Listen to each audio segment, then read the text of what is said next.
ఓకేనా. ఈరోజు మన కడప పట్టణంలో మనం చూస్తా ఉన్నాం ఈ శ్రీశ్రీ హోలిస్టిక్ హాస్పిటల్ అని చెప్పేసి. ఠాగూర్ సినిమాలో ఏ విధంగా అయితే ప్రజలను, రోగులను ఏ విధంగా అయితే దోచుకుంటారో, ఏ విధంగా అయితే ప్రాణాల మీద, చావు మీద చిల్లర ఏరుకుంటారో, ఆ విధంగా ఈరోజు శ్రీశ్రీ హోలిస్టిక్ అనేటువంటి ఈ యొక్క హాస్పిటల్లో ఇంత దోపిడీ పర్వం జరుగుతా ఉంది. నేను క్వాలిఫైడ్ ఫార్మా డాక్టర్ అయినటువంటి నేను నిన్నటి రోజున స్కార్పియన్ బైట్ తేళ్లు కుట్టి ఈ హాస్పిటల్కి వస్తే నాకు ఎటువంటి కాంప్లికేషన్ లేకపోయినా కూడా ట్రమాడాల్, అదేవిధంగా హాలోపెరిడాల్, అదేవిధంగా మిడాజోలం అనేటువంటి 3 రకాల మత్తు ఇంజక్షన్లు ఇచ్చి నన్ను చాలా సీరియస్ గా ఉందని చెప్పి నన్ను ఐసీయూలో పండబెట్టి వేలకు వేలు ఫీజులు గుంజాలనేటువంటి కుట్రతో నిన్న నన్ను ఇక్కడ ఈ హాస్పిటల్లో ఐసీయూలో అడ్మిట్ చేయడం జరిగింది.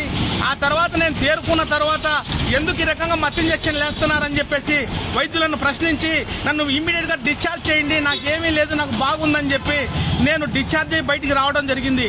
ఇంత అతి దారుణంగా మత్తు మందు ఇంజక్షన్లు ఇచ్చి, మత్తు ఇంజక్షన్లు ఇచ్చి ఐసీయూలో పండబెట్టి రోజుల తరబడి హాస్పిటలైజేషన్ చేసి పేషెంట్లకు వాళ్ళ యొక్క డబ్బులను గుంజుకొని, ఆస్తులు అమ్ముకొని ఈ రోజు ఈ హాస్పిటల్లో పడి చివరికి ప్రాణాలు పోయి శవాలను ఎత్తుకుపోయే విధంగా ఈ రకంగా ఈ రోజు ఠాగూర్ సినిమాలో మాదిరిగా శవాల మీద చిల్లర ఏర్పడేటువంటి పరిస్థితుల్లో ఈ రోజు శ్రీశ్రీ హోలిస్టిక్ హాస్పిటల్ ఉందని చెప్పి నేను తెలియజేస్తా ఉన్నా.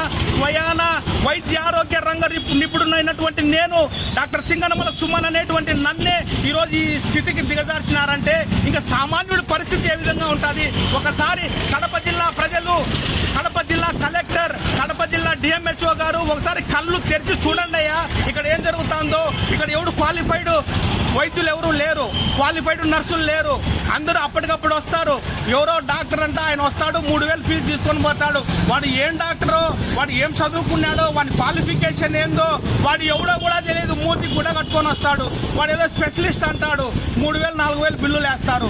డిలక్స్ రూములు అంట, ఇది ఏందో పెద్ద హోటల్ కు పోతే చెప్తారు double bed, single bed, deluxe, AC, non AC, central AC, ఇలా ఒక్కొక్క దానికి ఒక్కొక్క రేటు పెట్టి ప్రజల జేబులు చిల్లులు పెట్టి రక్తం పీల్చేటువంటి పరిస్థితి ఈ రోజు ఈ హాస్పిటల్లో ఉంది.